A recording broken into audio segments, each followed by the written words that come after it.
ایک مشہور حکیم صاحب کا قول ہے کہ اگر دماغ کمزور ہو جائے تو یہ جڑی بوٹی استعمال کرو، کیونکہ یہ جڑی بوٹی دماغ کا جھاڑو بن جاتی ہے۔ آج ہم اسی راز کو سمجھیں گے، مگر 90% لوگ اس جڑی بوٹی کا غلط استعمال کر کے اس کے فوائد کو ضائع کر دیتے ہیں۔ آخر میں اس کے اوپر بھی بات کروں گا اور اس کے استعمال کا درست طریقہ بھی بتاؤں گا۔ اس کے ساتھ ساتھ میں آپ کو ایک انتہائی بہترین نسخہ بتاؤں گا جو کہ برین ٹیومر کے لیے بے انتہا مفید ثابت ہوتا ہے، اور یہ نسخہ آپ کو کوئی بھی نہیں بتائے گا۔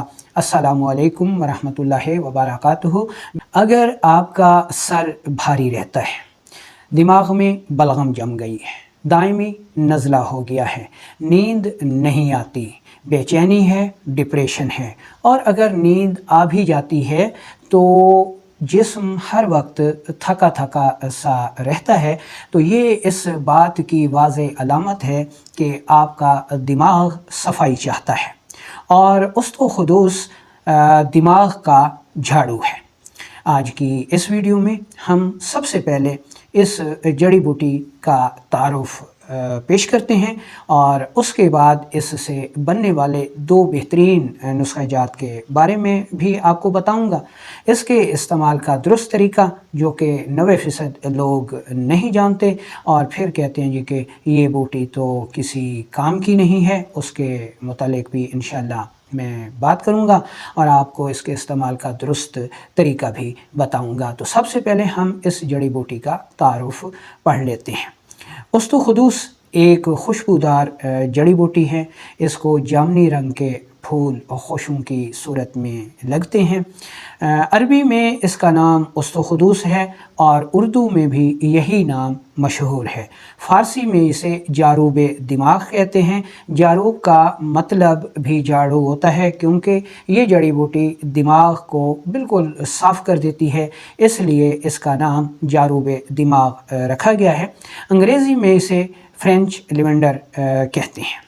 مزاج کی بات کی جائے تو اس کا مزاج غدی اعصابی یعنی گرم تر ہے، اور اس کی مقدار خوراک کی بات کی جائے تو 2 گرام سے لے کر 5 گرام تک اس کی مقدار خوراک ہے۔ اگر اس کے استعمالات کی بات کی جائے تو اس کو پاؤڈر فارم میں یعنی سفوف بنا کر بھی استعمال کیا جا سکتا ہے۔ اس کے علاوہ اس کا قہوہ اور اس کا جوشاندہ بھی مستعمل ہے، اور اس کے ساتھ ساتھ اس سے ایک عطرفل بھی بنایا جاتا ہے، اس کو عطرفل خدوس کہتے ہیں۔ تو یہ اس کے استعمالات ہو گئے۔ اس سے ایک تیل بھی نکلتا ہے اور مارکیٹ میں بہت زیادہ بکتا ہے، اور دعویٰ کیا جاتا ہے کہ یہ سکون آور ہے، نیند آور ہے، لیکن جو کہا جاتا ہے وہ ہے نہیں۔ اگر آپ اس سے آئل بنانا چاہتے ہیں تو اس کا طریقہ بھی انشاءاللہ میں آخر میں آپ کو بتاؤں گا۔ تو یہ اس جڑی بوٹی کی تعارف تھا۔ اب ہم اس جڑی بوٹی کے فوائد کے بارے میں بات کرتے ہیں۔ تو یہ جڑی بوٹی محرک دماغ ہے، دماغ میں تحریک پیدا کر کے اس کے اندر رکے ہوئے فاسد مادوں کو خارج کرتی ہے، جس کی وجہ سے پرسکون نیند آنا شروع ہو جاتی ہے۔ اگر آپ اس جڑی بوٹی کو نیند آور کے طور پر استعمال کرتے ہیں تو اگر آپ نیند کے لیے کوئی میڈیسن لے رہے ہیں تو یکدم ان کو نہ چھوڑیں، بلکہ اس جڑی بوٹی کا استعمال شروع کر دیں، اور تقریباً 15 دن کے بعد جو میڈیسن آپ نیند آور لے رہے ہیں ان کو آہستہ آہستہ کر کے چھوڑ دیجیے۔ اس کے علاوہ یہ دافع گیس و قبض ہے، آنتوں کو تحریک دے کر قبض کا خاتمہ کر دیتی ہے، بواسیر خونی میں بے انتہا مفید ہے، معدے کے السر میں بھی اس کا بہت زیادہ فائدہ ہے، رحم کی ورم اور سوزش کو دور کرنے میں بھی یہ جڑی بوٹی بے انتہا فوائد کی حامل ہے۔ تو یہ ہو گئے اس کے استعمالات۔ اب ہم اس سے بننے والے 2 بہترین نسخہ جات کے بارے میں آپ کو بتاتے ہیں جو کہ آپ بنا کر استعمال کر سکتے ہیں۔ پہلا نسخہ نوٹ کر لیجئے۔ تو اس میں پہلے نمبر پر ہے خدوس، یہ آپ نے لینا ہے 5 گرام۔